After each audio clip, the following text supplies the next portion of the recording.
경제협력개발기구 OECD에서 작년 7월에 발표한 보건통계 자료에 의하면은 우리나라 평균 기대 수명은 83.5세로 나타났습니다.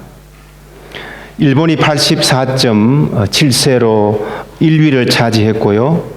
우리나라가 2위니까 그렇게 나쁘지 않습니다. OECD 국가의 평균 기대 수명은 80.5세로 평균보다는 훨씬 더 오래 사는 것으로 나타났습니다. 우리나라 의료 수준이 세계적이고 또 병을 미리 예방하고 시적절하게 치료 서비스의 제공으로 사망률이 그만큼 낮추고 있다고 하는 증거가 아니겠습니까? 하지만 이 통계가 이른바 100세 시대라고 하면서 100살까지 살 것이라고 하는 기대에는 많이 동떨어져 있는 것도 보여주기도 합니다. 실제로 건강을 잘 유지해도 90세 이상 장수하는 분들을 찾아보기가 쉽지 않고 또 100세를 넘는 분들은 사실 거의 찾기가 힘든 것이 현실입니다. 오늘 본문에서도 인생은 기껏해야 70년, 근력이 좋아야 80년이라고 말합니다. 오늘 본문 시편 90편은 그 표제에 의해 하나님의 사람 모세의 기도라고 되어 있습니다. 모세는 여러분이 잘 아시는 대로 120년을 살았지 않습니까? 우리가 잘 아는 대로 모세의 인생 120년을 40년씩 세 부분으로 나눕니다. 첫 번째 40년은 이집트의 노예 생활 중에서 태어나서 바로 왕의 딸의 아들로 살았던 시기입니다. 두 번째 40년은 모세가 살인자로 쫓기어서 광야로 목자로서의 세월을 보낸 시기입니다. 마지막 40년은 이스라엘 민족을 이집트에서 이끌어내고 광야에서 그들을 가나안 땅으로 인도하여 이스라엘의 민족 지도자로 살았던 시기였습니다. 이 세 번째 시기 때에 모세가 깨달은 것이 있습니다. 자신이 80평생을 살아오면서 깨달은 것이 있는데 그것이 오늘 말씀에 잘 나타나 있는 것입니다. 한마디로 말하면은 우리 인생은 티끌과 같다 하는 것입니다. 3절 말씀에서 주께서는 사람을 티끌로 돌아가게 하시고 죽을 인생들아 돌아가거라 라고 말씀하십니다. 라고 말씀합니다. 인간의 보편적인 유한성을 말합니다.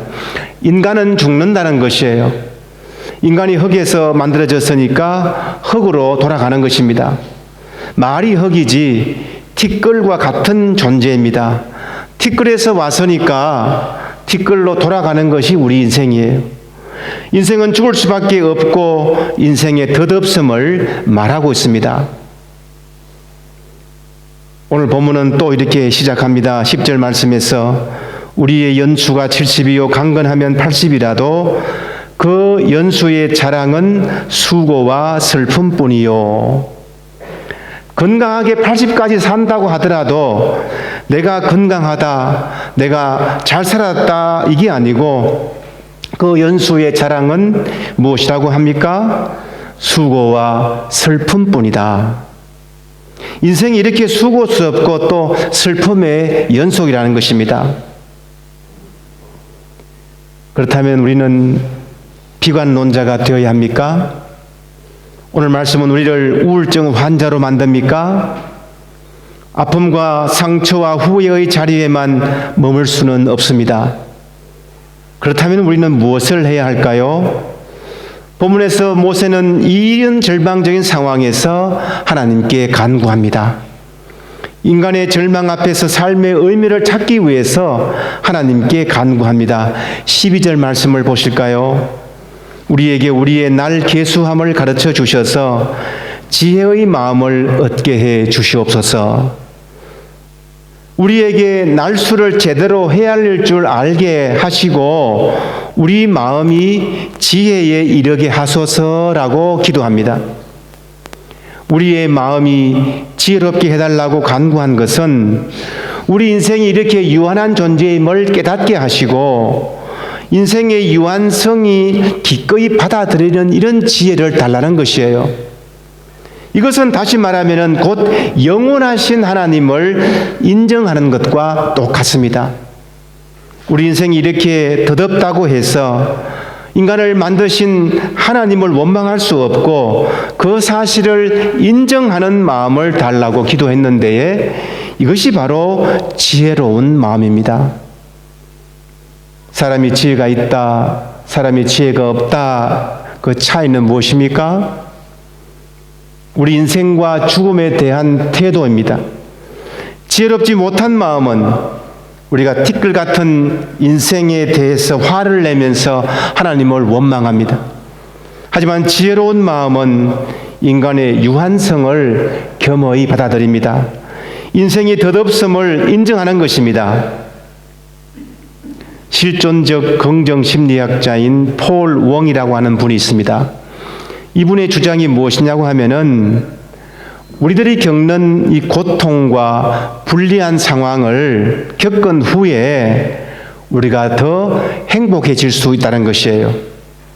우리가 느꼈던 부정적인 감정은 마이너스가 아니고 그 자체로 초월적인 가치를 가지고 있다는 것입니다.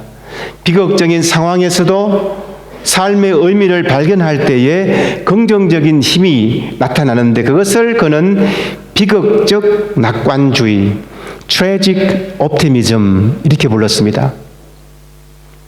그런 이 비극적 낙관주의의 5가지 요소를 소개했는데 그 중에 하나가 하나님에 대한 믿음과 신뢰였습니다. 오늘 본문에서도 강조하고 있는 것이 바로 이와 같은 거예요. 궁극적으로는 절망보다는 소망을, 삶을 부정하기보다는 삶의 의미를 추구하기를 원합니다. 비록 우리가 유한하고 고통의 연속이요 공경에 직면하며 살아갑니다. 그런데 그것을 극복하는 길은 우리를 초월하시고 영원하신 하나님으로부터 찾는 데서 시작한다는 것입니다. 삶의 기쁨과 의미를 자신에게서가 아니고 위에서 하나님으로서 찾는다는 것입니다. 이렇게 인간의 유한성을 인정하고 하나님의 영원성을 바라보게 될 때에 비로소 우리는 소망을 얻게 됩니다. 내 인생이 이것이 끝이 아니구나. 내 인생이 영원하신 하나님의 역사 안에 지금 있구나. 지금 내 인생도 장래 내 자손과 자녀들의 인생 또한 하나님의 그 영원하신 시간 안에 있게 되구나. 이것을 깨닫는 지혜를 얻게 된다는 것입니다. 16절 말씀을 한번 보시기 바랍니다.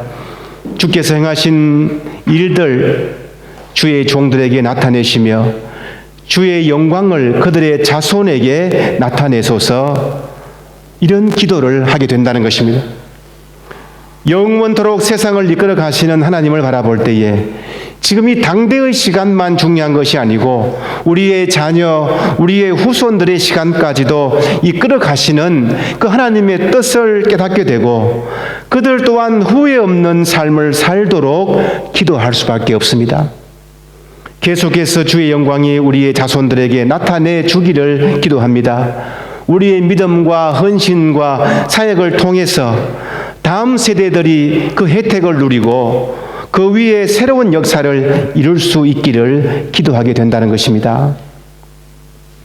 우리 자녀들이 평생 하나님의 영광을 드러내면서 살아간다면은 이보다 더 행복한 일이 어디 있겠습니까? 우리 인생의 목적이 무엇이에요? 저희들이 고백하는 웨스트민스터 신앙 고백 소요리 문답 제1번 첫 번째 질문이 이것이에요. 인생의 제일 되는 목적이 무엇이냐? 답은 하나님을 영원롭게 하고 그를 영원토록 즐거워하는 것입니다. 우리 삶의 목적은 하나님의 영광을 위해서 사는 거예요. 우리 세대와 함께 우리 자녀들의 모든 세대가 하나님의 영광을 위해 살 수 있다면 그것이 하나님 앞에 가장 값진 삶을 사는 것입니다. 이렇게 지혜로운 마음을 얻고 결단하면은 우리의 시각이 달라집니다. 모든 것이 다 하나님의 은혜 가운데 있습니다. 그렇게 해달라고 기도하게 됩니다. 본문 마지막 17절을 한번 보시기 바랍니다. 주 우리 하나님의 은총을 우리에게 내리게 하사 우리의 손이 행한 일을 우리에게 견고하게 하소서. 우리의 손이 행한 일을 견고하게 하소서. 우리가 하는 모든 일에 하나님께서 은혜 베풀어 주시기를 기도합니다. 이것은 우리가 하는 모든 일이 틀림없이 되게 하는 것은 오직 하나님의 은혜로만 가능하다라고 하는 고백입니다.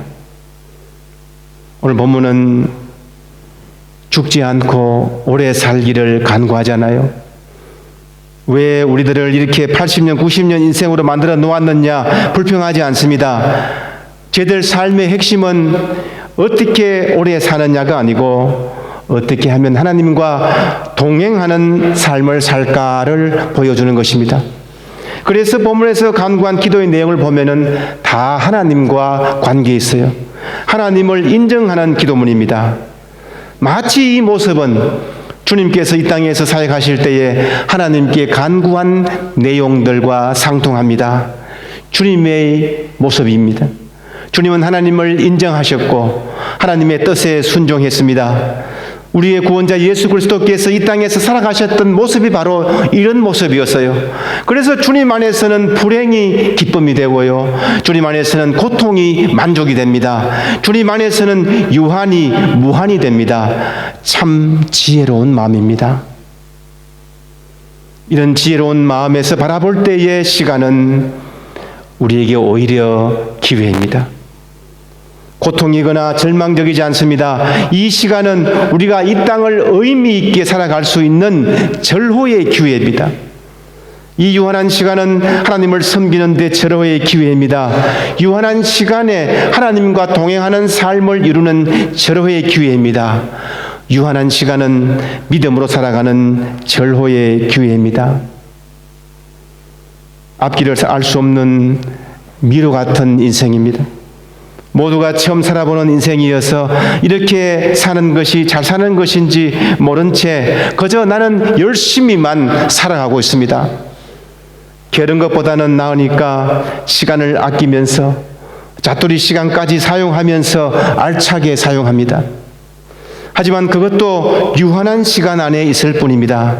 그것이 우리의 삶의 최고의 가치는 아닙니다. 우리는 하나님의 형상으로 지음받은 존재기에 그분 뜻에 살아가는 것이 가장 의미 있는 삶을 믿으시기 바랍니다. 우리의 나를 계수할 수 있는 지혜가 있기를 바랍니다. 여러분, 1년은 365일이잖아요. 그리고 70년 우리가 혹시 70년 인생이면은 25,500일입니다. 더 장수해서 80년을 산다고 해도 29,200일이에요. 좀 더 요즘 장수하니까 90년을 산다고 해도 32,850일 정도입니다. 이렇게 계산해 보니까 정말 우리의 평생 날수가 이것밖에 되지 않는다는 사실에 우리가 깜짝 놀라지 않을 수 없습니다. 그래요. 우리가 90까지 살아도 우리의 삶은 3만 일 정도 된다는 거예요. 게다가 이미 지나간 시간들, 앞으로 잠자는 시간들, 또 게으르고 나태한 시간들을 다 빼버리고 나면은 우리에게 남는 의미 있는 날들은 과연 얼마나 되겠습니까? 이것이 바로 오늘 본문이 우리에게 가르쳐주는 지혜입니다. 여러분, 오늘 저녁에 주무실 때에 다 한번 카운트 해보세요. 내 날이 얼마 남았나? 30년 남아도 한 10,000일 정도. 30년 이하는요, 이제는 1000단위예요. 1000단위. 금방 지나갑니다. 제한적이고 유한한 우리가 어떻게 풍부하고 영원할 수 있겠습니까? 영원하신 하나님과 함께하는 것이에요. 하나님의 약속을 믿고 살아가는 것입니다. 이것이 오늘 말씀이 우리에게 주는 지혜입니다. 내 삶의 주인은 하나님이십니다. 하나님을 경유하는 삶입니다. 하나님의 나라를 소망하며 살아가는 삶입니다. 우리의 지식이요 과거에 관한 것이라면은 하나님의 지혜는 오늘과 미래에 대한 것이에요. 우리는 어디에서 왔으며 어디로 가야 하는지를 알아야 합니다. 가장 귀한 시간은 지금 이 시간이에요. 가장 귀한 일은 지금 내가 하고 있는 일입니다. 가장 귀한 사람은 지금 내가 만나는 사람입니다. 오늘 또 이렇게 무사히 하나님께 예배드리는 것이 행복입니다. 오스트리아에서 사역하셨던 이남기 목사님이 2주 전에 하나님의 품에 안기셨습니다. 저희와 함께 매년 영어 캠프를 감당하셨고 참으로 소박하고 훌륭하신 분이었습니다. 갑자기 과로로 인한 심장마비로 돌아가셨어요. 짤스부르크, 린츠, 비엔나 한인교회 이렇게 세 군데를 목회하셨습니다. 모두가 준비되지 않았기에 성도들은 많이 슬퍼했습니다. 유족으로 사모님과 두 아드님이 계시는데 큰아들은 베를린에서 의사로, 작은 아들은 한국에서 회사에 다니고 있습니다. 장례 예배 때 큰아들이 이제 조문객 앞에서 인사말을 합니다. 아버지가 너무 생전에 고생하셨고 소박하게 사셨고 자신도 목사 아들로 물질적으로 크게 누리지 못했다가 이제 어느 정도 의사가 되고 안정을 찾고 아버지를 위해서 뭔가 해드리고 싶었는데 지금 여기에 안 계신다라고 말문을 열었습니다. 그러면서 마지막에 이런 말을 합니다. 여러분, 지금 이 시간이 하나님 앞에 가장 소중합니다. 지금 이 시간 나와 함께하는 사람이 가장 소중한 사람입니다. 지금 이 시간을 하나님께 가장 의미 있는 시간으로 보내시고 지금 이 시간 나와 함께 있는 사람에게 사랑을 보여주세요. 이제 겨우 30밖에 되지 않는 그런 나이에 이렇게 대견하고 믿음의 말을 할 수 있는 것이 얼마나 감동적이었는지 몰랐습니다. 사랑하는 여러분, 우리가 언제 생명이 다할지 아무도 모릅니다. 우리는 유한한 삶을 살 수밖에 없다는 것입니다. 하지만 이것이 실망과 절망의 시간이 아니라 오히려 하나님의 은혜를 간구하고 하나님과 함께 동행하는 절호의 기회인 것을 꼭 기억하시기 바랍니다. 이런 지혜로운 마음으로 살아갈 때에 우리의 일생이 하나님의 은혜로 살아가고 우리의 자손들이 하나님께 영광을 드러내는 귀한 삶이 다 되시기를 주님의 이름으로 축원합니다. 아멘. 기도하겠습니다. 사랑이 많으신 하나님 아버지, 은혜를 감사드립니다. 오늘 시편의 말씀, 또 모세의 간구의 기도의 내용을 통해서 저들의 삶을 다시 한번 깨닫게 하며 결단케 하시니 감사함을 드리옵나이다. 우리의 인생이 어떻게 될지 모르지만은 이 유한한 인생은 하나님을 영화롭게 하고 하나님을 경배하며 하나님과 동행하는 삶이고 이럴 때 우리 인생이 가장 행복하다는 것을 다시 한번 깨닫게 되며 이 믿음이 날마다 우리의 삶에 실천되고 우리의 가정에서도 실천되고 우리의 자녀들에게도 전수되어 우리의 모든 자녀 대대로 하나님께 영광을 올려드리며 주의 영광을 드러내는 우리 모든 가정과 우리의 식구들과 저들의 삶이 될 수 있도록 주님께서 친히 인도해 주시옵소서. 감사를 드리며 예수님의 이름으로 기도드리옵나이다. 아멘.